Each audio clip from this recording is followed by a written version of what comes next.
இது பக்தியை தாண்டி உங்களுக்கு ஒழுக்கமும் பக்தியும் ரொம்ப அவசியம். அதை தாண்டி சுயநல பேயா மாறி உன் துணியை விடு உனக்கு நல்லது நடக்கும்.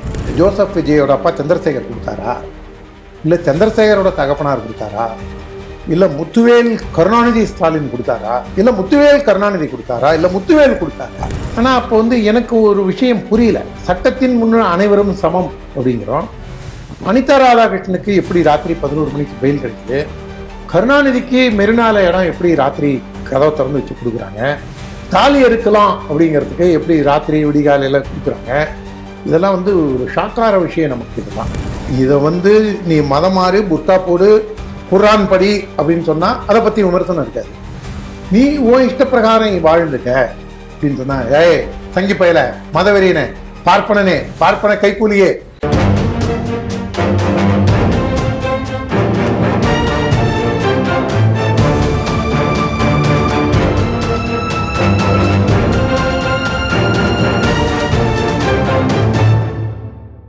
ஸ்ரீ டிவி நேயர்களுக்கு வணக்கம். செய்திகள் சிந்தனைகள் நிகழ்ச்சிக்கு உங்களை வரவேற்கிறோம். முதலில் இன்றைய முக்கிய செய்திகளை பார்ப்போம். கவர்னர் அர்லேக்கர் அழைப்பில் மதுரை வைகையை தூய்மையாக்க களமிறங்கிய தன்னார்வலர்களுக்கு தடை விதித்த போலீசார். பசலி ஆண்டு தொடங்கியும் கோவில்களில் டெண்டர் விடாததால் நித்தியப்படி பூஜைக்கான பொருட்கள் வாங்குவதில் சிக்கல். தீய சக்தி திமுகவும் தீர்ந்து போன சக்தி அதிமுகவும் கூட்டு களவாணிகள். கரூரில் ஜோசப் விஜய் பேச்சு. மதமாற கட்டாயப்படுத்தி உஸ்பெகிஸ்தானில் கொலை செய்யப்பட்ட கேரள மருத்துவ மாணவி, பெற்றோர் அதிர்ச்சி. நாசிக் டிசிஎஸ் மதமாற்றத்தின் சூத்திரதாரி நிதா கானுக்கு ஸ்ரீகிருஷ்ணர் பிறப்பை மேற்கோள் காட்டி ஜாமீன் வழங்கிய நீதிமன்றம். இந்துக்கள் அதிர்ச்சி. இன்றைய செய்திகள் குறித்து தனது கருத்துக்களை நம்மிடையே பகிர்ந்து கொள்ள நமது அரங்கத்திற்கு திரு ஓமாம்புலியூர் ஜெயராமன் அவர்கள் வந்திருக்கிறார். ஸ்ரீ டிவி நேயர்கள் சார்பாக அவரை வரவேற்கிறேன். வணக்கம். தமிழக கவர்னர் அர்லேக்கர் அவர்கள் சமீபத்தில் மதுரை போயிருந்தார். அங்கே வசுதெய்வ குடும்பகம் அப்படிங்கிற ஒரு நிகழ்ச்சியில கலந்து கொண்டிருந்தார். அப்போ பலர், நான் இந்த வழியாக போனேன், வைகை ரொம்ப வறண்டு போயிருக்கு, சுத்தமாகவும் இல்லை அப்படின்னு சொல்லியிருந்தார். பிறகு கெஸ்ட் ஹவுஸுக்கு அங்கே இருக்கக்கூடிய அதிகாரிகளே அவங்களெல்லாம் அழைச்சி ஏதோ பேசினார். ஆஹாஹா, கவர்னர் ஆய்வு செய்ய கிளம்பிட்டாரு, அவருக்கு அந்த அதிகாரம்லாம் இல்லை, தமிழக அரசுக்கு தான் அந்த அதிகாரம் இருக்கிறது, பவர் இருக்கிறது அப்படின்னு சொல்லி அங்கே இருக்கக்கூடிய திருப்பரங்குன்றம் எம்எல்ஏவாக இப்பொழுது அமைச்சராக நிர்மல்குமார், அந்த நிர்மல்குமார் யாருடைய பேச்சு கேட்டார்னா சு வெங்கடேசன் இவங்கெல்லாம் சொன்ன உடனே பதறிக்கிட்டு உடனே பேட்டி கொடுத்ததை பார்த்தோம். ஆனால் அந்த மீட்டிங்லேயே அவர் தெரிந்தார், தன்னார்வலர்கள் வரணும் அப்படின்னு சொல்லியிருந்தாரு. நம்மளை தான் கூப்பிட்ருக்காங்க அப்படின்னு நினச்சிட்டு உண்மையிலே இருக்கக்கூடிய இந்த சோஷியல் மீடியா அவேர்னஸ் இருக்கக்கூடியவங்க, சூழியல் மீது அக்கறை கொண்டவங்க சில பேர் கிளம்பி நாங்கள் பண்ணுறோம், இதை சரி பண்ணுறதுக்கு முயற்சி பண்ணுறோம் அப்படின்னு அனுமதி வாங்கணும். ஏன்னா பாதுகாப்பு ஏதாவது சொன்னால் ஏதாவது பிரச்சனை ஆகுமே அப்படின்னு சொல்லி போலீஸ் ஸ்டேஷனில் கொடுத்தா அவங்க இதை பராமரிப்பு பண்ண வேண்டியது நீர்வளத்துறை, மாநகராட்சி, அவங்க அனுமதி கொடுக்கல, அதனால் அவங்கள பர்மிட் பண்ண முடியாது அப்படின்னு சொல்லியிருக்காங்க. இந்த ஆழ்வார்புரம், மதுரை, யானக்கல் இந்த பகுதியில் சேர்ந்த இந்த தன்னார்வலர்கள் தான் இந்த முயற்சியை ஏற்படுத்தியிருக்காங்க. இந்த முயற்சியை செய்ய தொடங்கி இருக்கிறாங்க. அவங்களுக்கு இப்பொழுது ஒரு முட்டுக்கட்டை போட்டிருக்காங்க. இந்த செய்தி எப்படி பார்க்க? திராவிட முன்னேற்ற கழக இந்த விடிய அரசு இருந்ததுல, திராவிடியா மாடல், அந்த ஆட்சியில் கூட வைகையை சுத்தம் பண்ணுறோன்னு சொல்லி இறங்கும்போது கூட காவல்துறை பர்மிஷனோட மட்டும் போய் இந்த நீர்வளத்துறையோ மாநகராட்சியோ கொடுக்காம போய் தன்னார்வலர்கள் இறங்கி ஏற்கனவே அந்த மாதிரி கிளீன் பண்ணியிருக்காங்க. எனக்கு தெரிஞ்சு இங்கே பிஹெச்பியில் இருந்த ஒரு பையன், அப்புறம் அவர் தனியாக ஒரு அமைப்பு அங்கே செய்து கொண்டிருந்த அந்த விஷயங்கள்லாம் நம்ம கொஞ்சம் பார்த்துருக்குறோம். ஆனால் இப்போ காவல்துறை தடுப்பதோட நோக்கம் என்ன? இப்போ நமக்கு அடுத்தடுத்த செய்தியில் சில விஷயங்களை பார்க்க போகிறோம். அது நோக்கம்னு சொல்றப்ப அந்த தன்னார்வலரே சொல்லியிருக்காரு, நாங்கள் கவர்னர் கேட்டுக்கொண்டதற்கு இணங்க தன்னார்வலராக வந்திருக்கணும். அந்த கவர்னர்ங்கிற பேரை பார்த்த உடனே உங்களுக்கு பிரச்சனையா இருந்திருக்கு. அதுல நிர்மல்குமாருடைய அரசியல் காழ்ப்புணர்ச்சியும் வலிப்பார். அவரு ஒரு கருத்தை தான் சொல்றாரு. இந்த நாட்டில் இருக்கக்கூடிய அனைவருக்கும் கருத்து சுதந்திரம் இருக்கிற மாதிரி கவர்னருக்கும் கருத்து சுதந்திரம் உண்டு. அவர் ஏன்டா அப்படி வச்சிருக்கீங்க, அதாவது நம்ம வீட்டில் ஒரு மூத்த தாத்தா இருப்பார். அவர் ஒன்றுவிட்ட தாத்தாவோ பெரிய தாத்தாவோ இல்லை கொள்ளு தாத்தாவோ யாரோ ஒருத்தர் வரும்போது நீங்களாம் நல்லா இருங்க அப்படின்னு, இந்த ஆள் யார் நம்ம நல்லா இருன்னு சொல்ல, நான் நாசமாக போவேன். இது இந்த ஆள் யார் கேட்க, நான் குடிப்பேன், கூத்தியா வீட்டுக்கு போவேன், சீட்டாடுவேன், குதிரை ரேஸுக்கு போவேன், இந்த ஆள் யார் சொல்ல அப்படிங்கிற லெவலில் தான் நிர்மல் குமாரோட வெளிப்பாடை நான் பார்க்குறேன். ஏன்னா அவர் கருத்து தான் சொன்னார், அவர் போய் ஆய்வு செய்யலை. இதை சரி பண்ணலைன்னா குடிமகனாக இதை முன்னெடுக்க வேண்டிய கடமை எனக்கும் இருக்கு அப்படின்னு சொல்லி ஃபர்ஸ்ட் சிட்டிசன் ஆஃப் தமிழ்நாடு அவருக்கு ரெஸ்பான்சிபிலிட்டி இருக்கு. ஆனால் இதுக்குள்ளேயே அரசியல் நோக்கம் கற்பிச்சு அதுலேயே இவங்க போய் குறுக்குசால் ஓட்டுறது, அதோடு இல்லாமல் பல்வேறு நிகழ்வுகள் சபாநாயகர் தினசரி திருக்குறளை சொல்கிறதில்ல, பகவத்கீதையை சொல்கிறதில்ல, அருணகிரிநாதரை சொல்கிறதில்ல. ஆனால் அவர் தினசரி சபை கூடின உடனே அவர் ஒரு அல்லேலூயா ஸ்தோத்திரம் சொல்கிறாரு. அப்புறம் நேத்திக்கு அமைச்சர் அல்லேலூயா சொல்கிறாரு, அல்லாஹு அக்பர் சொல்கிறாரு. ஆனால் அங்கே வெற்றிவேல் முருகனுக்கு அரோகரா அங்கே எதுவும் கிடையாது. பிறப்புக்கும் எல்லா உயிர்க்கும் அதோட நிறுத்திடுறாங்க. அதுக்கு அடுத்ததுக்கே வரதில்லை. அதுக்கு அடுத்தது வந்தாதானே பிரச்சனை, அதனால் அதோட நிறுத்திடுறாங்க. நீங்கள் சொல்கிறதுனாலே திருக்குறள் சொல்லலாம். ஆதி பகவான் முதற்றே உலகுன்னு கூட நீங்கள் சொல்லலாமே, ஏன் அதை சொல்கிறது இல்லை? முதல் குறளை சொல்லலாமே. அந்த மாதிரி உங்களுடைய அதோடு இல்லாமல் நம்ம ஸ்ரீ டிவி இதுலேயும் பல்வேறு செய்திகளில் இதாக இருக்குது. அப்புறம் தொடர்ந்து கிறிஸ்துவர்கள் எப்படிலாம் பிரச்சனை பண்ணுறாங்க, எங்கள் இடம் இருக்குது நீங்கள் கோவிலை புனரமைக்காத, இஸ்லாமியர்கள் எப்படி பிரச்சனை பண்ணுறாங்க, அதுவும் கிறிஸ்துவர்கள் பிரச்சனை விதவிதமாக இருக்குது. எக்மோர்ல ஒரு பிரச்சனை, ஒரு பிரச்சனை, கோயம்பேடுல ஒரு பிரச்சனை, மாதவரத்துல இந்து இன்னும் செல்வகுமார் போய் அங்க ஒரு நீங்க இந்த 2-3 நாள்ல பாத்தீங்கன்னா எக்மோரு, மாதவரம், இதுல கோயம்பேடு, இந்த 3 இடத்துலயும் இப்ப ஏன் இதை நம்ம சிஎம் நம்ம சபாநாயகர் அப்படின்னு நினைக்கிறாங்களா? எனக்கு தெரிஞ்சு விஜய் அப்படி இல்லைங்கிறது தான் இல்ல புது புத்தியில இருக்கக்கூடிய கருத்தா இருக்கு. ஆனா இது மிஷினரிகளுக்கான ஒரு ஆட்சின்னு அவங்க கொண்டாடுறாங்களா? அதனாலதான் இங்க காவல்துறை இதை தடுக்குதா? இந்த ஆங்கிள்லயும் யோசிக்க வேண்டியது இருக்குல்ல. நீங்க இப்படியே விட்டுக்கிட்டே போனீங்கன்னா பிரச்சனை மேல பிரச்சனையா தினசரி நீ கோவிலை புனரமைக்காத, இது கிறிஸ்டியன் மெஜாரிட்டியா இருக்காங்க, இங்க கிறிஸ்துவர்கள் எழுப்புதல் கூட்டம் நடத்துறாங்க, எல்லாத்துக்குமே இப்படியே சொல்லிட்டு இருந்தீங்கன்னா அப்ப நீ வைகை இதை போய் புனரமைக்காத அப்படின்னு காவல்துறை தடுத்தா அப்ப இது மிஷினரியோட அஜெண்டாவா அப்படின்னு பொதுமக்களுக்கும் ஒரு சந்தேகம் வரும் இல்லையா? அதே நேரத்துல இப்ப நான் புனரமைக்கிறேன் சீரமைக்கிறேன்னு போகும்போது நல்லதை செய்யாதேன்னு தடுக்கிறேன். நீங்க ஏதோ ஜோசிக்காரன் சொன்னான்னு வெறித்தனமா நம்ம பக்தர்களுக்கும் நம்ம உள்ளுக்குள்ளே இருந்து மாற்றம் உள்ளுக்குள்ளே இருந்து தான் வரணும். வெளியில இருக்கிற எந்த நாதாரியும் சொல்லணுங்கிற அவசியம் இல்லை. அந்த பூ பூ என்ன வேற ஏதோ பக்கத்துல அதோட இன்னொரு வார்த்தையும் எனக்கு தெரியும். அவனுங்கெல்லாம் நமக்கு நீங்க நதியை அசுத்தப்படுத்தாதீங்க, நீங்க சமுத்திரத்தை அசிங்கப்படுத்தாதீங்க, அந்த கண்ட நாதாரியில நம்மளுக்கு ஏங்க சொல்லுவாங்க? திருவோட போறப்ப எல்லாம் அட்வைஸ் பண்ற அளவுக்கு நம்ம இந்து சமுதாயம் இருக்கு. நீங்க திருச்செந்தூர்ல ஒரு அமாவாசை அன்னைக்கு தேர்தல் நேரத்துல அங்க போய் சமுத்திர ஸ்நானம் பண்ணி திதி கொடுக்கலான்ட்டு போனான். நீங்க ஒரு 10 அடி உள்ள போனாலும் அந்த துணி உங்க காலில் மாட்டுது. இத்தனைக்கும் அந்த துணியை எடுத்து கரை மேல போடுறாங்க நகராட்சி சார்பா. இதுலயும் அதே பிரச்சனை தான். ராமேஸ்வரத்துலயும் திருநள்ளாறு குளத்தையே மூடி சுத்தி கம்பி வேலி போட்டான். எதுக்குடா நீங்க விட்டாதனடா ஜட்டியும் அன்றைவரையும் கொண்டு இதுக்குள்ள போடுவீங்க அப்படின்னு சொல்லிட்டு ஒரு ஜோசியக்காரன் சொன்னான்னு வெறித்தனமா நீர்நிலைகளை மாசுபடுத்துறதுல இது பக்தியை தாண்டி உங்களுக்கு ஒழுக்கமும் பக்தியும் ரொம்ப அவசியம். அதை தாண்டி சுயநல பேயா மாறி உன் துணியை விடு உனக்கு நல்லது நடக்கும். ஆஸ்திரேலியாலேயோ அமெரிக்காலேயோ அவனுக்கு அது நதிங்கிறது ஒரு இயற்கையான ஒரு விஷயம். எட் அனதர் நேச்சர். நமக்கு தான் புனிதம். ஆனா புனிதமா நம்ம பாதுகாக்க வேண்டியதை எந்த அளவுக்கு கேவலப்படுத்துவோங்கிறதுக்கு வைகை ஒரு உதாரணம், நொய்யல் ஒரு உதாரணம். தஞ்சாவூர் டவுன் ஓரமாவே டவுனுக்குள்ளேயே இந்த ராகவேந்திரா மடத்துக்கு பின்னாடி அந்த வடக்கு வீதி மயானத்துக்கு ஒட்டி ஒரு ஆறு போகும், புதாறுன்னு நினைக்கிறேன். அங்கே நீங்கள் போனீங்கன்னா வெறும் சாக்கடை நாத்தமாக இருக்கும். நீங்கள் கும்போணம் காவேரி பார்த்தீங்கன்னா நீங்கள் கொடநாளில் கூட தண்ணி இருக்கும். மாயவரம் காவேரியில் பார்த்தீங்கன்னா கொடநாளில் கூட தண்ணி இருக்கும். ஏன்னா அந்த 2 டவுனில் மட்டும் இருக்கும். ஏன்னா ஊரில் இருக்க சாக்கடை தண்ணியெல்லாம் கொண்டு வந்து அங்கே கொண்டு வந்து கலக்கிறோம். இது எல்லாம் பற்றி கவலையே படாத அரசாங்கம் யாராவது ஒருத்தன் இறங்கி அதை போய் நாம் சரி பண்ணுறோம் அப்படின்னு போனால், இந்த நேரத்தில் நம்ம நிமல் ராகவன் நீங்களும் தொடர்ந்து அந்த வீடியோ பார்ப்பீங்கன்னு நினைக்கிறேன். அவன் ஒரு பிள்ளையாண்டான், நம்ம டெல்டாவை சேர்ந்த பிள்ளையாண்டான். அவன் உகாண்டா அக்கறையே டெல்டாவில் பிறந்ததுனாலதான் அந்த இயற்கை மேல ஒரு அக்கறை இருக்கு. அவன் புதுக்கோட்டை மாவட்டம், தஞ்சாவூர் மாவட்டம், பட்டுக்கோட்டை, அதோடெல்லாம் தாண்டி இப்ப குஜராத் விட்டு உகாண்டா வரைக்கும் போய் அவன் நீர்நிலையை சரிப்படுத்தி, அதுவும் நீங்க அவன் சரிப்படுத்தின ஏரி எல்லாம் பார்க்கும்போது அவ்வளவு அழகா இருக்கு. நேத்தி கூட ஒரு வீடியோ பார்த்தேன்.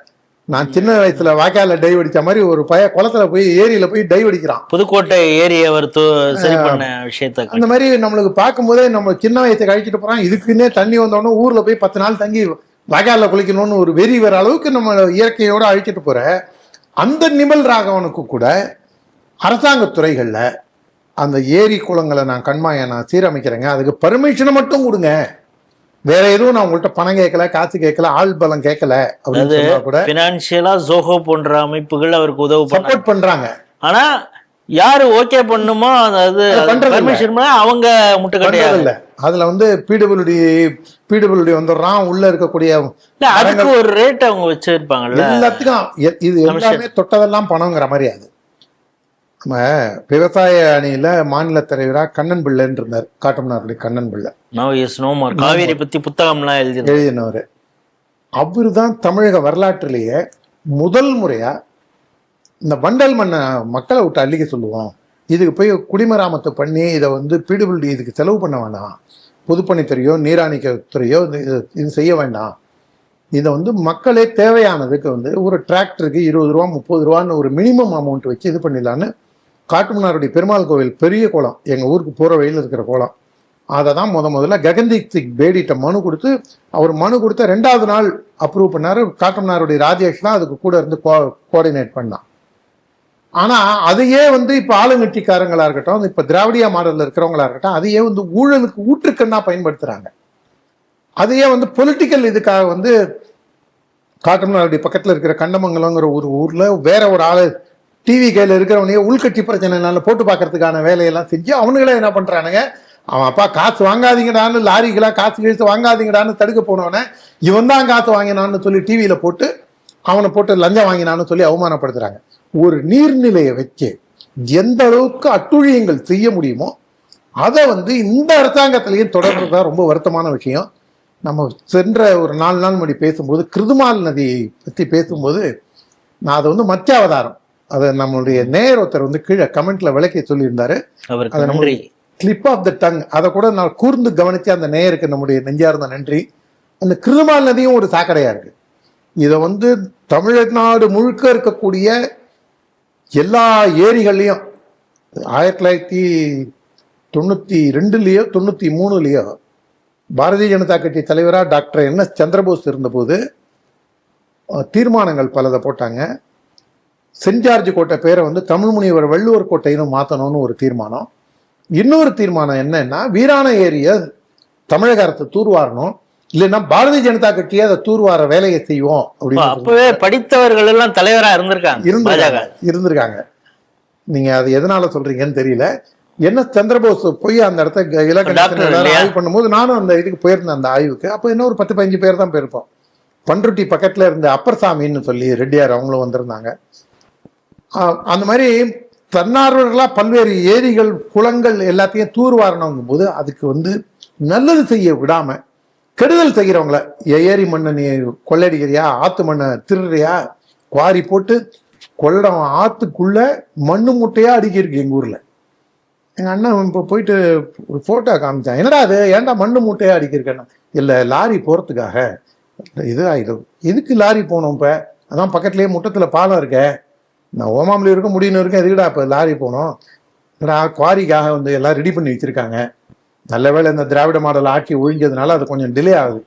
அந்த மாதிரி நீங்க கெட்ட விஷயங்களுக்கு விழுந்தடிச்சு ஆதரவு தெரிவிக்கக்கூடிய இன்றைய ஆளும் கட்சி, அன்றைய ஆளும் கட்சி, அரசு நிர்வாகம், இது எல்லாத்தையும் அரசியல் செய்யாம ஆர்லேக்கர் என்ன சொல்லிட்டாரு, அந்த ஆளு நதியை நல்லா வச்சுக்கிடுங்கடா, நல்லா படிங்கடா, நல்லா இருங்கடா, ஆரோக்கியமா, நான் நாசமா தான் போவேன், ஏன் எனக்கு எய்ட்ஸ் வந்தா உனக்கு என்ன பிரச்சனை, ஏன் எனக்கு குஷ்டம் வந்தா உனக்கு என்ன பிரச்சனை, நான் குஷ்டரோகமாக தான் இருப்பேன் அப்படிங்கிற லெவலில் தான் இவங்களுடைய பேச்சே இருக்கு.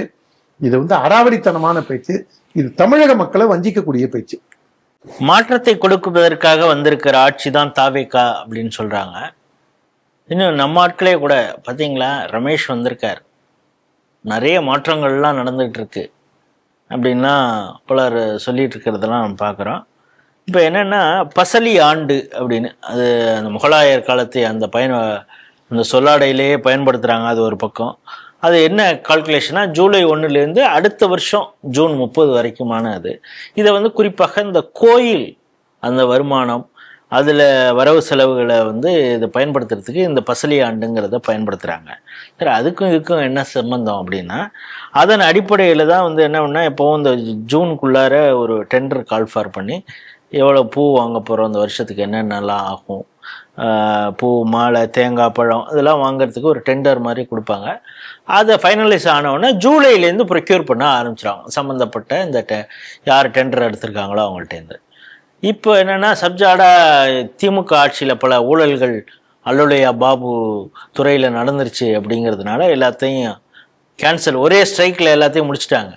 இப்போ கோயிலுக்கு நித்தியப்படி பூஜை பண்ணுறதுக்கான சூழல் இல்லாமல் ஒரு சிக்கலில் பல கோயில்கள் இருக்கிறதாக செய்தி வருது. இந்த செய்தி எப்படி பார்க்குறீங்க? நீங்கள் இந்த டெண்டர் வாங்குற கோரப்படுற கோவில்லாம் பார்த்தீங்கன்னா, இப்போ நம்ம 2 பேருக்கும் தெரிஞ்ச ஒரு எடுத்துங்களேன், கும்பகோணத்தில் கும்பேஸ்வரர் இருக்காரு, சாரங்கபாணி, சக்கரபாணி, ஆதி கும்பேஸ்வரர், இந்த மாதிரி பல்வேறு கோவில் இருக்குது, மொட்டைப்பிள்ளையார் கோவில் இருக்குது. இப்போ அவங்களுக்கெல்லாம் பிரச்சனை இல்லை. நீங்கள் அங்கேருந்து கொஞ்சம் தள்ளி நவுந்து வந்தீங்கன்னு வச்சுங்களேன், நீங்கள் கும்பகோணத்துக்குள்ளேயே மக்கள் போகாத பயன்பாட்டிலேயே இல்லாத ஒரு சில கோவில்கள்லாம் இருக்கும். நீங்கள் தஞ்சாவூர் மேல வீதியில் காமாட்சி அம்மன் கோவில் இருக்குது. அது அதை ஒட்டியே ஒரு கிருஷ்ணர் கோவில் இருக்குது. அந்த கிருஷ்ணர் கோவிலில் நம்ம கதா காலட்சேபங்கள், உபன்யாசங்கள், பாட்டு கச்சேரிகள் இதெல்லாம் முன்னொரு காலத்தில் நடந்து இப்போவும் ஒரு 20 பேர் 30 பேர் வர அளவில் இருக்குது. அதனால் அந்த கோவிலுக்கும் சரி, காமாட்சி அம்மன் கோவிலுக்கும் சரி பிரச்சனை இல்லை. ஆனால் இந்த கொங்கணேஸ்வரன் கோவிலுக்கும் இந்த காமாட்சி அம்மன் கோவிலுக்கும் இடைப்பட்டு ஒரு ராமர் கோவிலும் ஒரு சிவன் கோவிலும் இருக்குது. இந்த கோவிலுக்கு மீதி கோவில் போகிற அளவுக்கான பக்தர்கள் தஞ்சாவூரில் மேல வீதியில் இருக்கக்கூடிய ஒரு முக்கியமான மாநகரத்தில் ஒரு கல்ச்சரல் தலைநகரமாக இருக்கக்கூடிய ஒரு ஊர்லேயே கூட பக்கத்து கோவிலுக்கு போகிறான். அங்கே அதை ஒட்டி அந்த காம்பவுண்ட்லேருந்து ஒரு 50 அடியில் இருக்குது இந்த ராமர் கோவில். ஆனால் அதுக்கு எத்தனை பேர் போகிறாங்க? இதை ஏன் சொல்கிறேன் அப்படின்னா, இப்போ ஹெச்ஆர்என்சி இப்போ இதெல்லாம் இந்த கோவில்லாம் அரண்மனை இது தேவஸ்தானத்தில் வந்துடும். ஆனால் இதே போன்று பல்வேறு ஊரில் இருக்கக்கூடிய கோவில் இருக்கு பாருங்க, அந்த கோவில்களுக்கெல்லாம் ஹெச்ஆர்என்சி மூலமாக இவங்க இந்த டெண்டர் விட்டு காலாகாலத்தில் இதை வாங்கி கொடுக்கலைன்னா, அந்த கோவிலுக்கு அந்த சுவாமிக்கு நீங்கள் எண்ணெய் காப்பு சாத்தாம ஒரு 4-5 நாள் கழித்து பார்த்தீங்கன்னா உடம்பெல்லாம் பூத்து போயிருக்கும். அந்த வஸ்திரம் மாற்றாம அதுக்கு அலங்காரங்களுக்கு தேவையான பூ, பூஜைகளுக்கு தேவையான தேங்காய், பழம், ஊதுபத்தி இதெல்லாம் வாங்கி கொடுக்காம கடவுளையே வஞ்சிக்கிற அளவுக்கு இந்த ஊழல் புறையோடி போய் கிடக்கு. இதில் ஒரு பழமொழியே ஒன்று உண்டு. அம்மா இது காத்துல பிறந்துதான் புள்ள கும்போணத்தில் கோதானம் பண்ணானான்னு கோவில்லாம் இந்த கதையில் இருக்கும்போது நம்ம ஜோசப் விஜய் அவங்க விழுந்தடிச்சு பாஞ்சு அந்த விஜயபாஸ்கர், எம்ஆர் விஜயபாஸ்கர் ஒரு கோரிக்கை வைக்கிறார். இங்கே 3500 ஏக்கர் நிலங்களில் அடிமனையில் பல பேர் குடியிருக்காங்க. அது காமராஜர் காலத்தில் போடப்பட்ட ஆணை, அதை நீங்கள் ரெகுலரைஸ் பண்ணி கொடுக்கணும் அப்படின்னு. நான் என்ன கேட்குறேன், ஏழைகளுக்கு இறங்கணும், நான் ஒத்துக்கிறேன். அந்த ஏழையாகவே இருக்க போகிறதில்ல, பணக்காரனாகவே இருக்க போகிறதில்ல.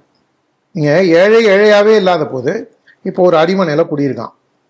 அந்த வீட்டில் இருக்கிறவங்க படித்து முன்னேறி அவன் ஒரு லட்சக்கணக்கில் சம்பாதிக்கிறான். அப்போ இந்த கோவில் நிலத்தை நீ ஒப்படைக்கிறமா, இல்லை உன்னுடைய பழைய வறுமையை காட்டி நீ வச்சுக்கணுமா? அந்த கோவில் நிலம் என்ன நோக்கத்திற்காக கொடுக்கப்பட்டது? அது ஜோசப் விஜயோட அப்பா சந்திரசேகர் கொடுத்தாரா, இல்லை சந்திரசேகரோட தகப்பனார் கொடுத்தாரா, இல்லை முத்துவேல் கருணாநிதி ஸ்டாலின் கொடுத்தாரா, இல்லை முத்துவேல் கருணாநிதி கொடுத்தாரா, இல்லை முத்துவேல் கொடுத்தாரா? இவங்கெல்லாம் யாருமே கொடுக்கல. இதெல்லாம் 1000 ஆண்டுகளுக்கு முன்பாக மானியமாக எழுதி வைக்கப்பட்ட நிலத்தை அண்டை வீட்டு நெய்யே என் பொண்டாட்டி கையே அப்படிங்கிற கதையா இவங்க வந்து இதெல்லாம் செய்யறாங்க. நாம் ஒரு வாதத்துக்காக விதண்டாவாதம்னு கூட வச்சுப்போம், இன்னும் பிரச்சனை இல்லை. சன் டிவிக்கு வந்து இது பார்ப்பீங்க நீங்கள், அவங்களுடைய பேலன்ஸ் ஷீட்டு, அது வந்து கம்பெனி தானே, public limited company, shareholders மீட்டிங்லாம் நடக்கும், டிவிடெண்ட் கொடுக்குறான், இந்த கம்பெனியோட ப்ராஃபிட் லாஸ் இது பண்ணுறான். நான் ஒரு 4 வருஷம் முன்னாடி பார்த்தேன். அந்த கம்பெனிக்கு வந்து 2000 கோடி ரூபாய்க்கு ப்ராப்பர்ட்டி இருக்கணும், இல்லை 2000 கோடி ரூபாய்க்கு ப்ராஃபிட்டோ ஏதோ ஒன்று சம்திங் காமிச்சிருக்கான். நீ தான் ப்ராஃபிட்டில் போகிற கம்பெனி ஆச்சே, கோவில் நிலத்தை எடுத்து இது பண்ணலாம்ல. இப்போ சன் டிவி ஆஃபீஸை பிளாட் போட்டு கொடுக்கலாம்ல. அது 8 ஃப்ளோர் இருக்குது. அங்கே பக்கத்துலேயே ஊரூர் குப்பம் இருக்குது, மாட்டாங்குப்பம் இருக்குது, குயில் குப்பம் இருக்குது. அந்த ஜனங்கள்லாம் குடியேற்றலாங்க. ஏன் சன் டிவிக்கு அவ்வளோ பெரிய இடம்? அண்ணாரிவாலயத்தில் ஒரு ஃப்ளோர் தான் திமுகவுக்கு. அன்பகம்னு பக்கத்துலேயே ஒரு ஆஃபீஸ் இருக்குது. அந்த அன்பகம் இருக்கும்போதும் திமுக இருந்தது. ராயபுரத்தில் முன்னாடி திமுகவோட முதல் ஆஃபீஸ் அங்கே தான், ராயபுரத்தில் தான் இருந்தது. எதுக்கு இம்மா பெரிய பில்டிங்? உங்களுக்கு மட்டும் ஏன் அவ்வளோ பெரிய இடம்? கோவில் இருந்தால் மட்டும் எடுத்து வித்துருந்தோம். அந்த ஃப்ரண்ட் சைடு பார்க் கொடுக்கறதுக்கே அழுதாங்கல்ல. அதுவும் வந்து ஓஎஸ்ஆர்ல வருது. அதுவும் வந்து நீ வந்து சட்ட விதி பிரகாரம் மாநகராட்சிக்கு அது பார்க்க அறிவிக்க வேண்டிய இடத்துல அது வம்படியா, அந்த கராத்தே தியாகராஜன் வந்து அங்கே துணை மேயராக இருக்கும்போது வம்படியா நாங்கள் என்ன பண்ணோம், இப்போ அவர் இது பண்ணோன்னா அங்கே வேணும்னே போய் உட்காந்து ஒரு 10 பேர் உட்காந்துருக்கிறது. போய் அந்த விக்கெட் கேட் போட்டு வச்சுருந்தாங்க மவுண்ட் ரோட்லேருந்து போகிற மாதிரி. இப்போ அந்த விக்கெட் கேட் இருக்கா இல்லையான்னு தெரில. அது தொடர்ந்து 20 வருஷம் 22 வருஷம் முன்னாடி. ஆனால் அதாவது பக்கத்து வீட்டுக்காரா பாம்பத்தோடு அள்ளித்தண்டு மாதிரி ஜில்லுன்னு இருக்கும். ஏன்னா கொத்துதுன்னா பக்கத்து வீட்டுக்காரன் தானே கொத்த போகுது. இவனை கொத்த போகிறது இல்லை, இவன் தாவ போகிறது இல்லை. இந்த அரசாங்கத்தோட பணமோ இந்த ஆட்சியாளர்களோட பணமோ எதுவுமே இவங்களுக்கான, இவங்க பாக்கெட்லேருந்து எதுவும் போகிறதில்ல. உடனே ஒரு குதர்க்கவாதம். அப்போ இந்த கோவில் நிலங்கள்லாம் யாருக்கு? கோவிலுக்கு. அப்போ ஏழைகளுக்கு இல்லையா? நாங்களும் அதான்டா சொல்கிறோம். இப்போ கபாலீஸ்வரர் கோவிலுக்கு ஒழுங்காக வாடகைக்கு விட்டு தரமனை வாடகை, பில்டிங் வாடகை, நிலத்தோட வாடகை இதெல்லாம் ஒழுங்காக வந்ததுன்னா கபாலீஸ்வரருக்கே வருஷத்துக்கு 300 கோடியிலேருந்து 400 கோடி வரும். அந்த 300 கோடி 400 கோடியை ஏழை மாணவர்கள், ஏழை இந்து மாணவர்கள், நான் குறிப்பாக சொல்கிறது ஏழை இந்து மாணவர்கள், ஏன்னா கோவில் வருமானம் இந்து சமுதாயத்தோட வருமானம், அதை வந்து ஏழை இந்து மாணவர்களுடைய கல்வித்தொகைக்கு செலவு பண்ண, முடியாதவங்களுக்கு, அனாதையாக ஆதரவற்றவர்களுக்கு நீ அவங்களுக்கு உதவி செய்ய, மருத்துவத்துக்கு இயலாதவர்களுக்கு உதவி செய்ய, அதெல்லாம் விட்டுவிட்டு நாங்கள் வந்து கபாலி கோயிலை எல்லாருக்கும் பிரித்து கொடுத்துட்றோம். இது என்ன பேச்சு இது? அதே மாதிரி தான் அதோட நீட்சி தான் இப்போ எங்கே ஆகிருக்கு. இவங்க இப்படி பேசி பேசி பேசியே கொண்டு வந்து இப்போ தருமபுரி ஆதீனம் சாமி இருக்காங்க, வந்து மெடிக்கல் காலேஜை கட்டுறவும் பஸ் ஸ்டாண்டு கட்டவும் உடனடியாக இடம் கொடுக்குறாங்க. நீங்க எல்லா கோவில்கள்லையும் அவங்களால பெரும்பாலான அரசு எல்லாமே கோவிலோட இடம் தான். நீங்க அப்ப வந்து அவன் எழுதி வச்சுட்டான் அதனால ஊரே இதாயிடுமா? ஆமா ஆயிடும். மீதி இடம் இருக்குல்ல, கோவில் இடம் மட்டும்தான் உன் கண்ணை உறுத்துமா? 6.5 லட்சம் ஏக்கர் இருந்தது, கடைசியில 4 லட்சம் ஏக்கரா போச்சு. இப்போ அந்த 4 லட்சம் ஏக்கரும் நீங்கள் ஆன் ரெக்கார்டாக கொண்டு வந்தீங்கன்னா அது எவ்வளோ 2.5 லட்சம் ஏக்கர் வருமா, 3 லட்சம் ஏக்கர் வருமானு தெரியாது. நீங்கள் அதுலேயும் நீங்கள் வந்து கரத்தேங்காயை அடுத்து வழிப்பிள்ளையாருக்கு உடைக்கிற கதையை சூறையாடுவேன் அப்படின்னு சொல்லி நிர்வாகத்தை கவனிக்க மாட்டேன், வாடகையே வாங்க மாட்டேன். நீங்கள் வந்து கோவில் வாசலில் கூட ஷிர்க் ஒழிப்பு மாநாடுன்னு போர்டு வைக்கும்போது கண்டுக்க மாட்டேன். இந்த கோவில் ஊரெல்லாம் இந்த தெரு வழியா, கோவிலுடைய சன்னதி தெரு வழியாவே போகக்கூடாதுன்னு சொல்லி ஒருத்தன் கம்ப்ளைண்ட் கொடுத்தா கூட அதுக்கும் HRNC ரியாக்ட் பண்ணாது. இப்போ லேட்டஸ்டா திருக்கண்டியூர்ல கோயில் நிலத்திலேயே ஈவேரா சிலை, இதுல கண்டியூர்ல திருவையாறு பக்கத்துல தஞ்சாவூர்லேருந்து போற வழியில கண்டியூர்ல வந்து கோவில் நிலத்திலேயே கோவில் காம்பவுண்டு ஒட்டியே அந்த பிரகாரத்தை, வெளி பிரகாரத்தை ஒட்டியே ஈவேரா சிலை. அதோட இல்லாம இதுல விளக்கேற்றுறது, தீபத்தூண்ல விளக்கேற்றுறதுக்கு திருப்பரங்குன்றத்துல HRNC இல்லை நாங்க ஏற்ற மாட்டோம் அப்படின்னு சொல்லி கோவில் செலவுல அவன் போய் 2 கோடி ரூபா 3 கோடி ரூபா செலவு பண்ணி வக்கீல வச்சு இல்லைங்க நாங்க ஏத்தவே மாட்டோங்க, முருகனுக்கு 2 பொண்டாட்டி என்னென்னலாம் உண்டோ அவ்வளவு விஷயங்களையும் அரங்கேற்றுவது இந்த கோவில் கொள்ளைத்துறை. அதோட இன்னொரு முக்கியமான விஷயம் பாருங்க, இது இங்க எவ்வளவு தூரம் ஒரு கேவலமான நிர்வாகம் இந்த HRNC நடத்துதுன்னு பாருங்க. வைணவ தலத்தில் மிக மிக முதன்மையானது பார்த்தசாரதி பெருமாள் கோவில். தேர் உற்சவம் போது தேர் போகும்போது கோவிலில் இருக்கிற மணியம் மற்றும் கோவிலில் இருக்கக்கூடிய சிப்பந்திகளோட வேலை அந்த தேர் போகிற வழியில் இருக்கக்கூடிய அந்த மரத்தோட கிளை இடிக்கக்கூடாது, இந்த கேபிள் கரண்ட் ஒயரு இதெல்லாம் போய் இடிக்கக்கூடாது, அதெல்லாம் சுத்தப்படுத்தி வச்சிருக்கணும். அதையே பார்க்காம தேரை இழுத்துட்டு போகிறாங்க. தேரை இழுத்துட்டு போகும்போது தேரோட மேலே கலசம் இருக்குது. அந்த கலசம் மரக்கிளையிலையும் ஒயர்லையும் தட்டி அது அப்படியே சாயுது. நீங்கள் அதுக்கப்புறம் அதில் 2 பேர் ஏறி அதை திரும்பி ஃபிக்ஸ் பண்ணுறதை நீங்கள் வீடியோவில் பார்த்துருப்பீங்க. இந்த சம்பவத்துக்கு யாருமே தண்டிக்கப்படவில்லை. அதோடு இல்லாமல் இந்த சம்பவம் நடக்கும்போது அந்த ஜாயின்ட் கமிஷனர் அந்த கோவில் உள்ளாரே கொண்டிருக்காங்க. வெளியில் என்ன நடந்தது, ஏது நடக்குது, இது ஏன் சரியாக நடக்கலை, அப்போ இவங்களுடைய நோக்கம் என்ன? எல்லா இடத்துலையும் ஊழல், சாமி சிலையே வைத்து திங்கிற அளவுக்கு ஒரு கொடுங்கோலர்கள் அவுரங்கசீப் மாதிரி இந்த கோவில் கொள்ளைத்துறை செயல்படுகின்றது.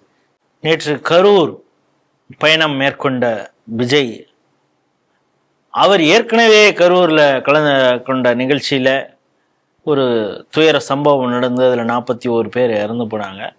அந்த இறந்தவர் குடும்பத்தில் இருக்கிறவங்களுக்கு ஒருத்தவங்களுக்கு அரசு வேலை கொடுக்கணும் அப்படின்னு சொல்லி அதற்கான பணி ஆணையெல்லாம் வழங்குவதற்காக போயிருந்தார். அப்பொழுது அங்கே பல விஷயங்கள் அரசியல்லாம் அவர் பேசியிருக்காரு. எங்களை தவறாக வழி நடத்தியது காவல்துறை தான் அப்படின்னு சொல்கிறாரு. ஆனால் அந்த காவல்துறை அந்த நேரத்தில் இருந்தவங்களுக்கும் இவங்க போஸ்டிங் கொடுத்துருக்காங்க, அது ஏன்னு நமக்கு தெரியல. அப்படி ஒரு அழுத்தம் கொடுத்த அந்த அரசியல் தலைவர் யார் அப்படிங்கிற கேள்வியெல்லாம் கேட்குறாரு.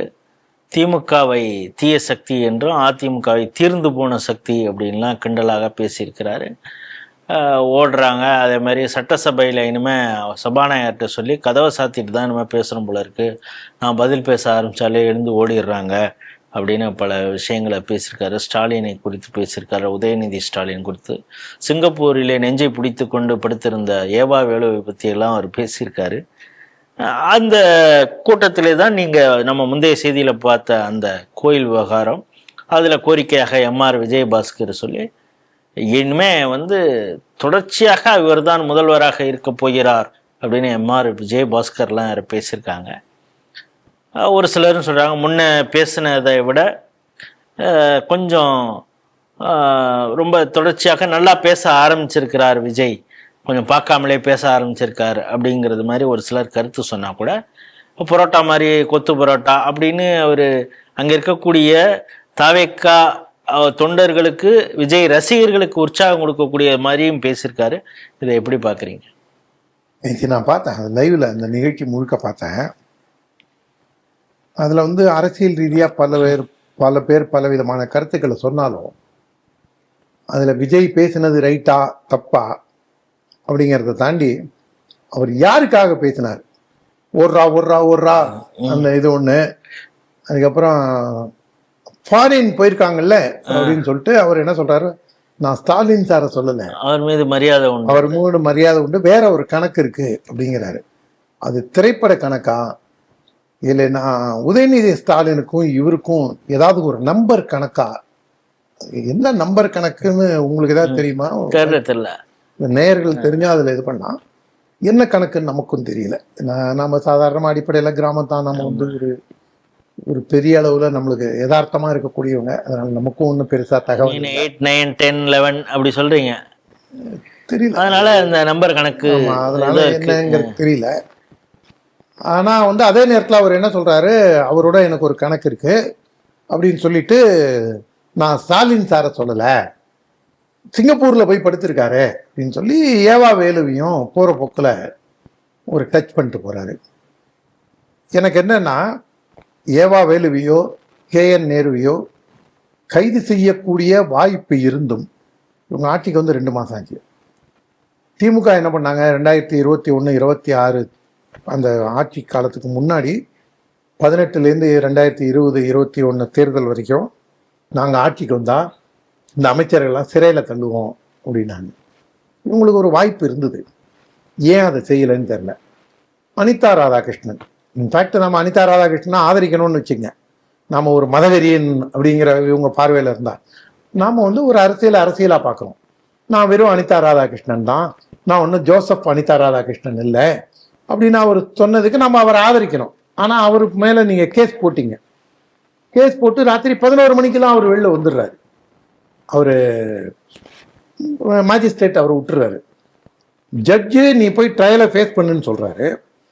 ஆனால் அப்போ எனக்கு ஒரு விஷயம் புரியல. சட்டத்தின் முன்ன அனைவரும் சமம் அப்படிங்கிறோம். அனிதா ராதாகிருஷ்ணனுக்கு எப்படி ராத்திரி 11 மணிக்கு பெயில் கிடைக்குது? கருணாநிதிக்கு மெரினால இடம் எப்படி ராத்திரி கதவை திறந்து வச்சு கொடுக்குறாங்க? தாலி அறுக்கலாம் அப்படிங்கிறதுக்கு எப்படி ராத்திரி விடிகாலையில் கொடுக்குறாங்க? இதெல்லாம் ஒரு ஷாக்கார விஷயம் நமக்கு இதெல்லாம். ஆனால் அனிதா ராதாகிருஷ்ணன் கேஸையும் இவங்க ஸ்ட்ராங் பண்ணல அப்படிங்கிறது ஒரு புரியாத புதிர். அதுலேயே இவர் என்ன சொல்கிறாரு, ஆனால் பல பேர் என்ன சொல்கிறாங்க, ஒரு முதல்வர் இப்படி பேசலாமா? துணை முதல்வராக இருக்கக்கூடிய ஒரு நபர் எங்கே போனாலும் ஏதோ ஜிம்முக்கு போகிற மாதிரி, இந்த ஃப்ரெண்ட்ஸோட பார்ட்டிக்கு போகிற மாதிரி ஒரு டிஷர்ட்டை போட்டு ஒரு இப்படி தான் இருக்கணுங்கிற அவசியம் கிடையாது, கோமணம் கட்டிட்டு கூட போகலாம், ஒன்றும் பிரச்சனை இல்லை. யார் பார்க்கறது? யார் பார்க்கறது? அதனால அவர் எப்படி வேணாலும் போகலாம். அது இப்படிதான் போனோமா, எப்படி வேணாலும் போகலாம். துண்டை கட்டிட்டு கூட போகலாம், சட்டையை கிழிச்சு விட்டுட்டு கூட போகலாம். அதனால அது அவங்க சௌரியம். ஆனால் அவர் எவ்வளோ ஒரு வார்த்தையில் ஒரு கண்ணியம் இல்லாத, உங்கள் அப்பா வீட்டு சொத்தா, நாங்கள் மோடி என்ன தெரியுமா பண்ணுவோம் இப்படிலாம் பேசின திமுகக்கு பாஜக பேச வேண்டிய விஷயத்தை விஜய் ஜோசப் விஜய் பேசுறாருங்கும் போது நான் விஜயோட இதை வரவேற்கிறேன். இது ஒருவேளை பாரதிய ஜனதா கட்சியோட தலைமையோடையது முடிவு, அவங்க கருத்து வேற சொல்லலாம். ஆனால் இது ஒரு அரசியல் நோக்கராக, தனிப்பட்ட ஜெயராமனாக என்னுடைய கருத்து, இதை திமுகக்கு எதிரடி கொடுக்கும்போது திமுகவை யாருன்னா கேவலப்படுத்துறாங்க. ஏன்னா திமுக ஊர்ல இருக்கிற எல்லாரையும் கேவலப்படுத்தியிருக்கு. ஒத்தனை கூட விட்டதில்லை, கடவுளை விட்டதில்லை, இந்து தர்மத்தை விட்டதில்லை. நாளைக்கு ஓட்டுன்னு வரும்போது இப்போதான் அவங்க ஆரம்பிச்சிருக்காங்க. ஒரு பாய் ஒருத்தர் பேசின வீடியோவை பற்றி நம்ம சொல்லியிருந்தோம்.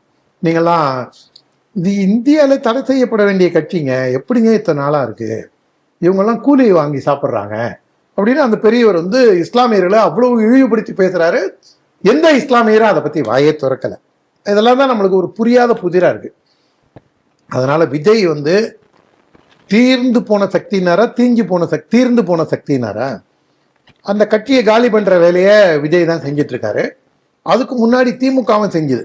அந்த கட்சியில் இருக்கக்கூடிய மாவட்ட செயலாளர், முன்னாள் முதல்வர், எம்எல்ஏக்கள், முன்னாள் அமைச்சர்கள் எல்லாரையும் திமுக அவங்க பங்குக்கு அவங்க கொஞ்சம் காலி பண்ணாங்க, இவங்க பங்குக்கு இவங்க காலி பண்ணுறாங்க.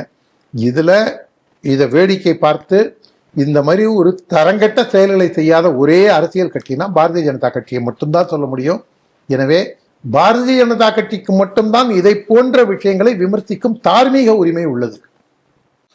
லவ் ஜிகாத் அப்படின்னா அது பொய், இஸ்லாமிய பயங்கரவாதம் அதெல்லாம் வேண்டுமென்றே கட்டமைக்கிறார்கள், மத மாற்றம் ஐயோ அதெல்லாம் விருப்பப்பட்டு தான் போகிறாங்க, இப்படின்லாம் பல நேரேட்டிவ்ஸு செட் பண்ணி பேசிகிட்டு இருக்கிறத, ஊடகங்களில் பேசிகிட்டு இருக்கிறத ஊடகவியலாளர் தனிப்பட்ட அவங்களுடைய சோஷியல் மீடியா பதிவுகளில் எழுதுறதெல்லாம் நம்ம பார்த்துருக்கோம்.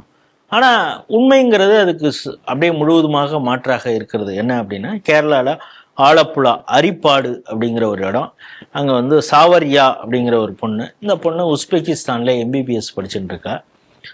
அதே கேரளாவை சார்ந்த மலப்புரம் பகுதியை சார்ந்த சாதருல் அனாம் அப்படிங்கிறவர், அவரும் எம்பிபிஎஸ் அங்கே உஸ்பெகிஸ்தானில் படிக்கிறாரு. ரெண்டு பேரும் கேரளா தானே அப்படின்னு சொல்லி அவங்களுக்கு ஒரே ஹாஸ்டல் அந்த இடத்துல கொடுத்துருக்காங்க. இப்போ என்ன சொல்கிறாங்கன்னா, அந்த பொண்ணு இறந்து போயிட்டா அப்படின்னு சொன்னோன்னா பிரேத பரிசோதனை முடிஞ்சு இப்போ பாடியை கேரளாவுக்கு கொண்டு வந்துட்டாங்க.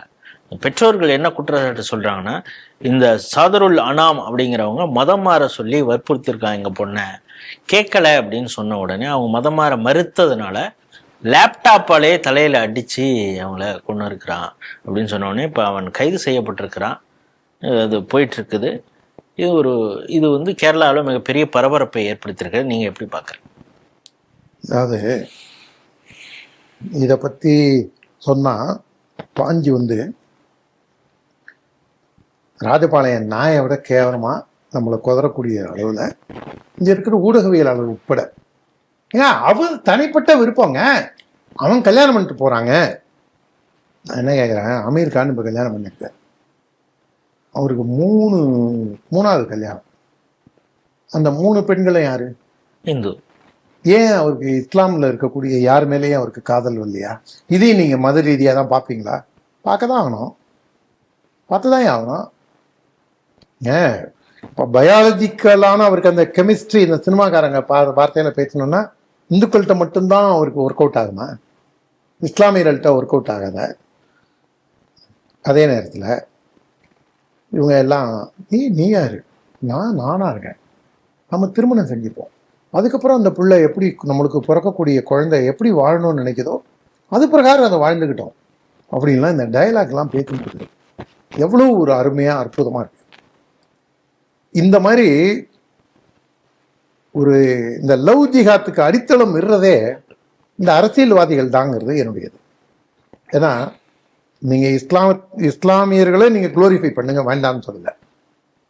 நீங்கள் கிறிஸ்தவர்களையும் குளோரிஃபை பண்ணுங்க, நம்ம வேணான்னு சொல்லலை. ஆனால் அதுக்காக இங்கே இந்த மதத்தில் தான் தீண்டாமை இருக்கு, அதனால தான் அவங்க போயிட்டாங்க அப்படின்னு சொல்லி ஒரு உருட்டுறது. அதே மாதிரி ஒரே தட்டில் உட்காந்து சாப்பிடலாம், அவனுக்கு என்ன வியாதி இருக்கோ அது சுத்தம்ங்கிறது நம்ம வீட்டில் நம்முடைய இந்துக்கள் அதுவும் நம்மளுடைய வாழ்வியல் முறையில் வாழை இலை, தைய இலை,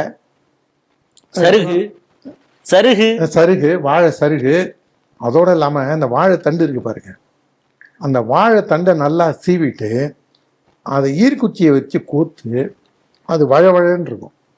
அதுலேயும் நான் சாப்பிட்ருக்கேன். இந்த 2-3 வாழைப்பட்டையை ஒன்றா ஈர்க்குச்சியை வச்சு கோத்து, இந்த மாதிரி நம்முடைய வாழ்வியல் முறை அதை டிஸ்போசபிளாக தான் நம்ம வச்சுருந்துருக்கோம். அதை பிளாஸ்டிக்காக வைக்கல, இயற்கையோடு ஒன்றிணைந்து இதாக இருக்கிறத. ஆனால் இதெல்லாம் நீங்கள் என்ன கண்ட்ரிபியூட் செக் வாட் நான்சென்ஸ் அப்படின்னு சொல்லி ஒரு தாழ்வு மனப்பான்மையை ஏற்படுத்துகிற மாதிரி, அவன் பத்தியா ஒரே பிரியாணியை ஒரே இடத்துல, அதான் அவன் சௌரியம். பாலைவனத்தில் அவன் இருக்கான், அவன் 1400 வருஷம் முன்னாடி காட்டுமரண்டியாக இருந்தபோது இருந்த பழக்கத்தை அவன் தொடராத அவன் விருப்பம். நம்ம போய் அதை குறை குற்றம் சொல்கிறதுக்கு நாம யாருங்க? அதுக்காக நீ அதே மாதிரி இரு. அங்கே 4 பொண்டாட்டி கட்டிக்கிறான், இங்கே பண்ணிக்க முடியுமா? சட்டம் இருக்குல்ல. இதுதான் மோடி தலாக் இது கொண்டு இங்கே முத்தலாக் கொண்டு வச்சிருக்காரு.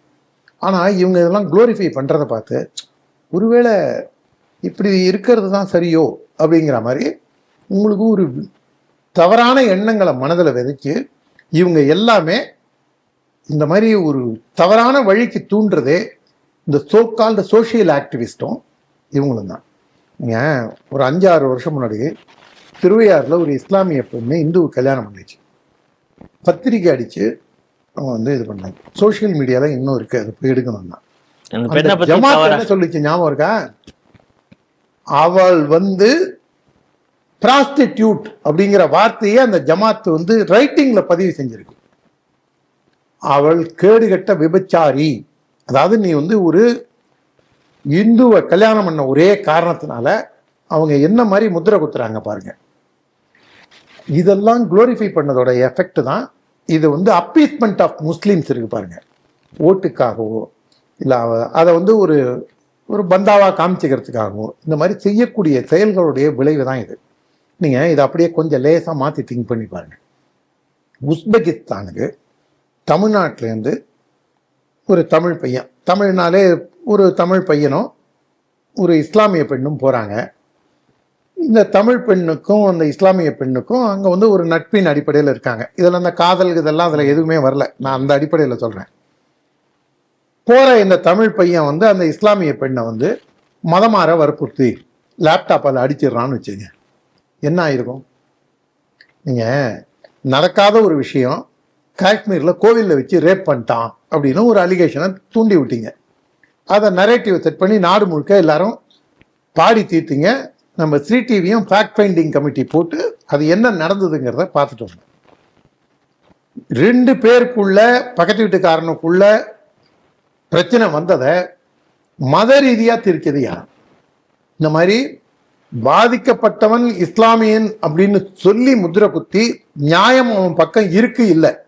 அதே நேரத்தில் நம்மளுடைய கருத்தும் என்னன்னா, யாருமே சட்டத்தை கையில் எடுத்துக்க கூடாது, அது வந்து பாதிக்கப்பட்டவன் இஸ்லாமியனாக இருந்தால் கூட, இந்துவாக இருந்தால் கூட, இவங்கெல்லாம் வந்து சட்டத்தின் அடிப்படையிலாம் தீர்வு காணணுமே தவிர மதத்தின் அடிப்படையில் பேசுறது தவறுங்கிறதா நம்முடைய கருத்து. ஆனா இவங்க என்ன சொல்றாங்க, ஆப்கானிஸ்தான்ல ஒரு பாதிரியார் மாட்டிக்கிட்டான், மோடி தான் அவனை இங்க மீட்டு அனுப்பிச்சாரு.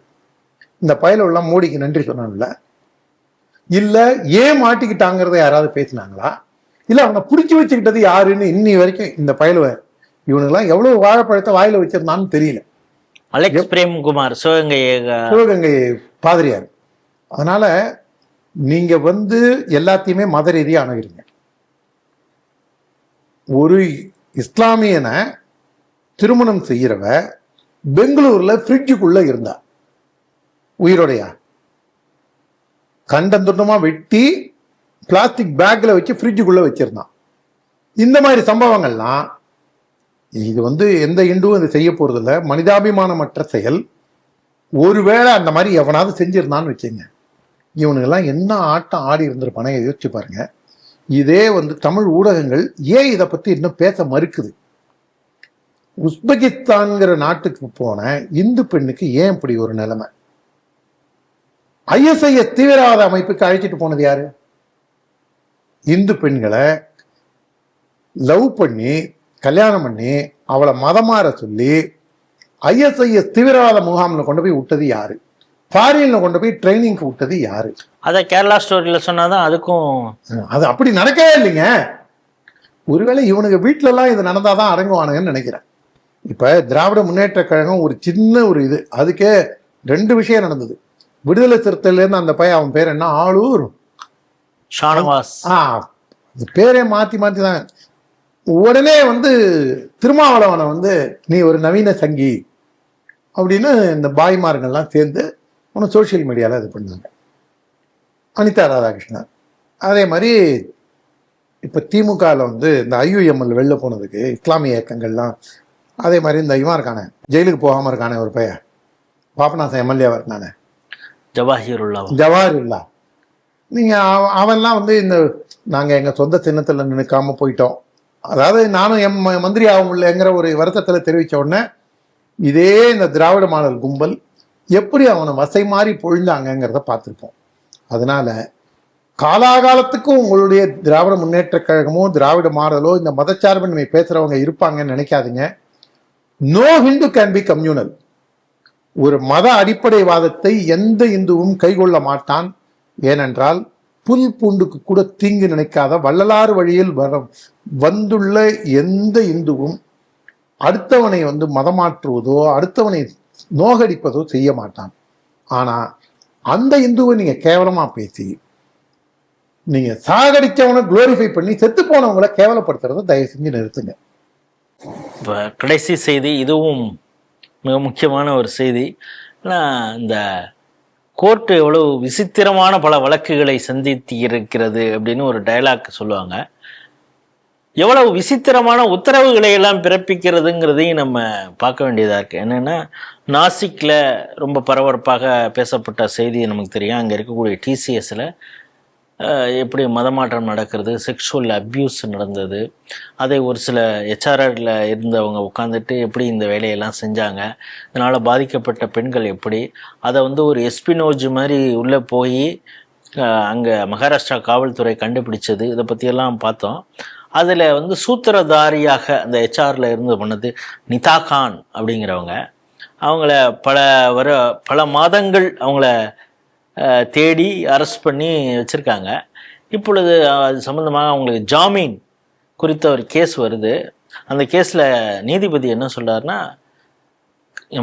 நம்ம ஏற்கனவே நம்மளால் தாங்க முடியாமல் இன்னும் இருக்கிறோம். என்னென்னா, எப்படி ஜெயிலில் வந்து கிருஷ்ணர் வந்து பிறந்து வசுதேவர் எப்படி அவரை கஷ்டப்பட்டாங்க, அந்த குடும்பமே எப்படி கஷ்டப்பட்டதுங்கிறது நம்ம ஏற்கனவே ஒரு இந்துவாக நம்மெல்லாம் அனுபவிச்சிருக்கிறோம். அப்படி நிதா கான் வந்து இப்பொழுது வந்து 5 மாத கர்ப்பமாக இருக்காங்க. அவங்களுக்கு குழந்தை ஜெயிலே பிறக்கணுமா? நம்ம அதைத்தான் நாம் எதிர்பார்க்கிறோமா? கிருஷ்ணருக்கு இருந்த அந்த இது இவங்களுக்கு நடந்துடக்கூடாது அப்படின்னு சொல்லி அப்படியே மனமுருகி அவங்களுக்கு ஜாமீன் கொடுத்துருக்காங்க. இவ்வளவு ஒரு விசாலமான எண்ணம் கொண்ட அந்த நீதிபதியின் உத்தரவை எப்படி பார்க்குறீங்க? உண்மையிலேயே அந்த நீதிபதிக்கு அவருடைய சிந்தனையை, அவருடைய ஆற்றலை நான் பார்த்து வியந்து போய் அவருக்கு நன்றியும் தெரிவிச்சுக்கிறேன். அவருக்கு மட்டும் வாய்ப்பு இருந்தேன்னு வச்சுங்களேன், டைம் மிஷினில் போய் அந்த கிருஷ்ணர் மாமா இருந்தான்ல கம்சன், அவனுக்கு கழுத்தை நெரிச்சு பலார்னு 4 அறை விட்டு, இப்படிலாம் செய்யாத, இப்படிலாம் குழந்தைய அடிச்சு கொள்ளுவியா அப்படிங்கிற அளவில் அவர் ஏன்னா அவர் நீதி நிலைநாட்டுறதுக்காக, நான் வந்து ஜட்ஜை நக்கல் பண்ணல, நம்ம வந்து நீதி தேவதைகள் மறுவடிவமாத்தான் அந்த நீதிபதியை பார்க்குறோம். நம்ம கேஜி ஜோஷி அப்படிதான் பாக்குறீங்க? அப்படிதான் நம்ம பார்க்கணும். சிறப்பு நீதிபதி அவர் அப்படிதான் பார்க்கணும். ஏன்னா அந்த அம்மாவுக்கு 5 மாசம் இருக்கு, 4 மாசம் டைம் இருந்தா கூட அவங்க முன்னாடியே உடல் நலத்தை பாதுகாக்கணும். அவங்களுடைய அந்த கருவில் வளர்ற குழந்தைய நல்லபடியா வளரணும், நாமளும் சேர்ந்து பிரார்த்திச்சுப்போம். அதெல்லாம் அவர் வந்து அவருடைய நோக்கம் வந்து நீங்க வந்து அவர் அப்படி ஒரு மனிதத்தன்மையோட இருக்கார். அவரு வேற சில வழக்குகள்லாம் போனா கூட அவர் வந்து ஒன்றும் பெருசா வந்து மனிதத்தன்மையோட இருக்கக்கூடிய ஹரிபரந்தாமன், அப்புறம் இவர் நம்ம சந்துரு, அந்த மாதிரி ஒரு இதுல அவரும் இருக்காருங்கிற ஒரு இதுல நம்ம ரொம்ப அவரை பாராட்டுறோம். நம்ம அவரை மனம் திறந்து நாமளும் அவரை பாராட்டணும். இவர் வந்து இந்த இதுலயே அவர் என்ன சொல்றாரு, அந்த ஆர்டிக்கல்லே என்ன சொல்றாங்க, அவருக்கு உங்களுக்கு வந்து பல கண்டிஷன் போட்டிருக்கு, நீங்க வந்து ஆதாரங்களை அழிக்க கூடாது. இது இந்த விவேக் ஆதாரத்தை அதுவும் நேயர்களும் என்ன பார்த்துக்கிட்டோம். திங்கம் போல என்ன பண்ணாது, இந்த ஒரு படத்துல தூள் படம் பறவை முனியம்மா வந்து அவன் பல்லு விளக்கிட்டு இருப்பான். நம்ம அண்ணாச்சி என்னை பார்த்து சொன்னதுனால பல்லு விளக்கிட்டு இருக்கும்போது லுங்கியை மடித்து கட்டிட்டு படா அப்படின்னு, அப்புறம் ஆதாரத்தை அழிச்சிட்டேன் அப்படிங்கிற மாதிரி, ஆதாரத்தை அழிக்காத அப்படின்னு நீதிபதி அறிவுறுத்தியிருக்காங்க. அதே மாதிரி நீங்கள் வந்து யார் உங்கள் மேலே கம்ப்ளைண்ட் கொடுத்தாங்களோ, ஏற்கனவே அவங்க வீட்டுக்கெல்லாம் இந்த அம்மா போயிருக்காங்க, நீங்கள் அதை செய்யக்கூடாது அப்படின்னு சொல்லி, இதெல்லாம் வந்து ஸ்டாண்டர்ட் ஒரு இன்ஸ்ட்ரக்ஷன். இது என்னமோ அந்த பத்திரிகையில் வந்து இந்த மாதிரி கண்டிஷன்ஸ் எல்லாம் போட்டிருக்காங்க அப்படின்னு ரொம்ப பெருசாக பீத்திக்கிட்டோம்னா, நான் கூட ஏதோ பயங்கரமான கண்டிஷன்ஸ்லாம் போட்டிருப்பாங்க பிறகு, நீ காலையில் ஒரு தடவை சாயங்காலம் ஒரு தடவை போய் போலீஸ் ஸ்டேஷனில் கையெழுத்து போடணும், 15 நாளைக்கு ஒரு தடவை மேஜிஸ்ட்ரேட் முன்னாடி அப்பியர் ஆகணும் அப்படின்னா, பாஸ்போர்ட்லாம் நீ வெளிநாட்டுக்கு போகக்கூடாது அப்படின்லாம் இது பண்ணிருக்காங்க.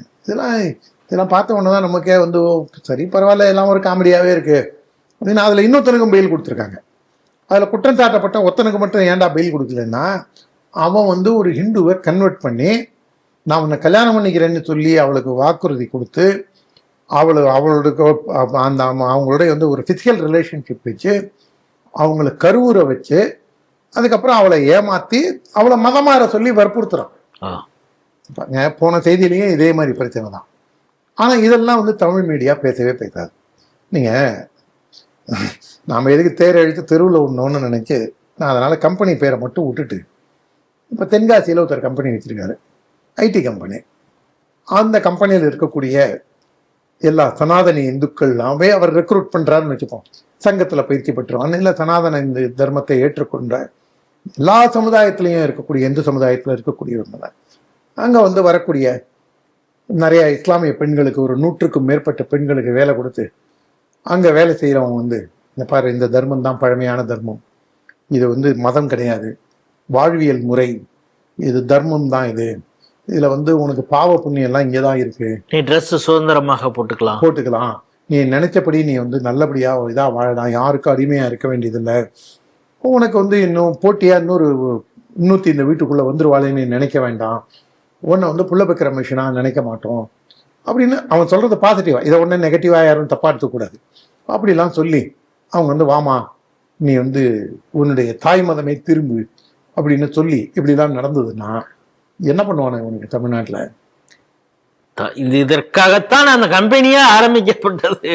யார் அவன் ஒரு சங்கி பார்ப்பான் அப்படின்னு ஆரம்பிச்சு அவனை வண்டியா அந்த ஆளை திட்டி, அந்த கம்பெனியே ஒரு தப்பான கம்பெனின்னு பிரச்சாரத்தை பண்ணி கேவலமா நடந்துக்கக்கூடிய இந்த மனிதர்கள், இது மதவெறி யாருக்கு இப்ப சொல்லுங்க? இதை வந்து நீ மதம் மாறு, புர்கா போடு, குர்ஆன் படி அப்படின்னு சொன்னா அதை பத்தி விமர்சனம் இருக்காது. நீ உன் இஷ்ட பிரகாரம் வாழ்ந்துக்க அப்படின்னு சொன்னா, ஏய் சங்கி பயல, மதவெறியனே, பார்ப்பனனே, பார்ப்பன கைக்கூலியே, சூத்திர சங்கியே, என்னெல்லாம் பேசுவானே இந்த பயலுங்க. ஒரு விசித்திரமான பிறவிதான் இவனுங்கெல்லாம், ஜந்துக்கள் இவங்கெல்லாம். இதுல வந்து இந்த அம்மாவை ஏன் வெளியில விட்டாரு அப்படிங்கிறதும் தெரியல. நான் ஏற்கனவே போன செய்தியில் சொன்ன மாதிரி தான், சட்டத்தின் முன் அனைவரும் சமம் அப்படிங்கிறது நம்ம எவ்வளவு தூரம் நம்ம யோசிக்கணுங்கிறது இருக்கு. ராத்திரி தாலி இருக்கிறதுக்கு பர்மிஷன் கொடுக்குறாங்க. நீங்க அதாவது நல்லா இருப்பா, இதை நாளைக்கு கூட இந்த கேஸை விசாரிக்கலாமே, ஏன் அவசரப்படுற அப்படின்னு நீதிமன்றம் திருப்பி அனுப்பல. இல்ல தாலியில அறுத்துரு, நீ அதுக்கான உத்தரவை நான் இப்பயே கொடுத்துட்றேன் உனக்கு. இப்ப இந்த நீதிபதிங்கிறதுனால இதை நம்ம நீதிபதியை விமர்சிக்க கூடாது, நீதியை விமர்சிக்கலாம். ஆனா தமிழகத்தை பொறுத்தவரை நீதிபதியை தான் விமர்சிச்சுட்டு இருக்காங்க. இப்ப நான் இந்த பேரை பாக்குறேன், கேஜி ஜோஷின்னு.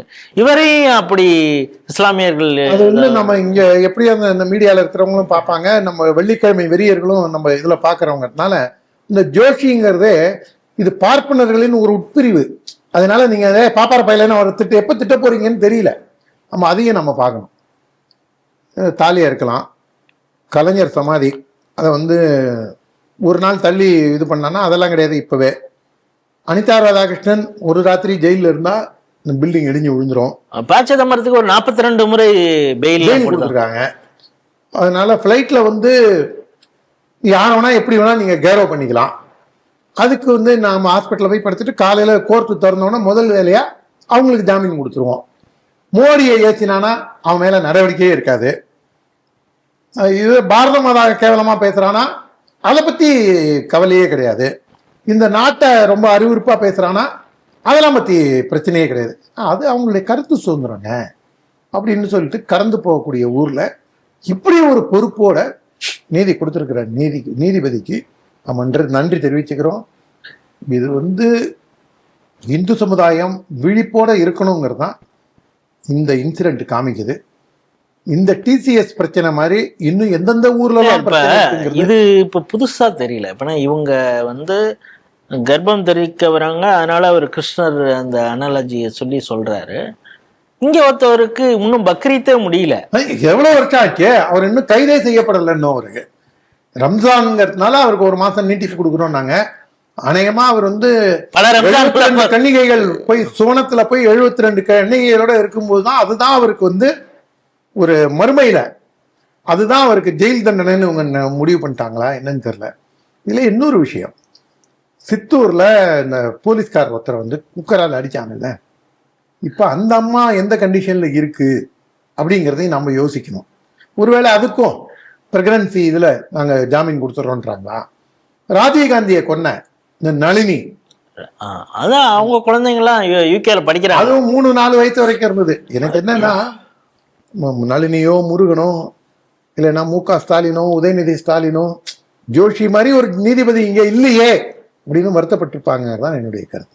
இன்றைய 5 செய்திகள் குறித்தும் மிக விரிவாகவும் சுவாரஸ்யமாகவும் ஸ்ரீ டிவி நேயர்களோடு உங்களுடைய கருத்துக்களை பகிர்ந்து கொண்டீங்க. மீண்டும் வேறொரு நிகழ்ச்சியில் சந்திப்போம். அதுவரை உங்களிடமிருந்து விடைபெறுகிறோம். நன்றி, வணக்கம். ஜெய் ஹிந்த், ஜெய் ஸ்ரீராம். ஜெய் ஸ்ரீராம். வந்தே மாதரம்.